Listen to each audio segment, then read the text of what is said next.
sa inyo, Scripio, representing Amaya Uno. I wanna talk about this, kaya pakinggan nyo.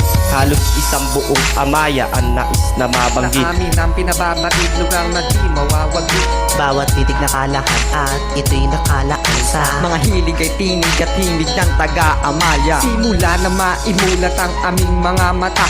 Bayan na kinalakihan, di mawawala sa alaala. Pagkat ito nagsimula, Ginoo ating pangkat. Mga pamilya at kaibigan ay nandito na lahat. Sabay-sabay humahakbang sa malawak na lugar. Pangalan dito sa Amaya, amin ang binubulgar. Sinaliksik na maliwanag, bayang di matitiba. Hinamulatan sa sarili ang pagiging matatag. At inyong mapapansin bawat mahabang panahon, lupaing pinaglingunan, ito pa rin kami ngayon. Nananatili dala-dala, isang matibay na detalye na tatanging pag malaki, sadyang matibay na haligi. Dahil hindi nagpasindak sa gitna ng kaganapan, kahit ilang ulis pa ang dumaan ay kayang lampasan. Kung saan isang lugar hindi maglalako, tumayo taas noo, tumindig sa ating baryo.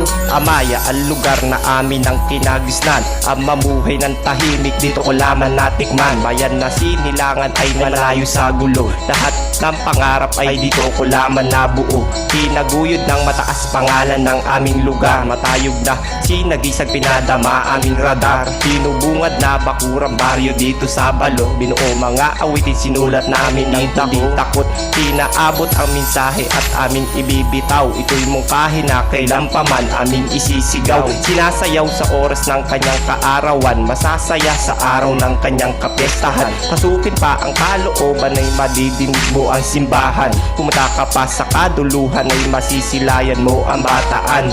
Tula ng kasunduan ay walang limitasyon, ginawa na libre at walang kapalit na kondisyon.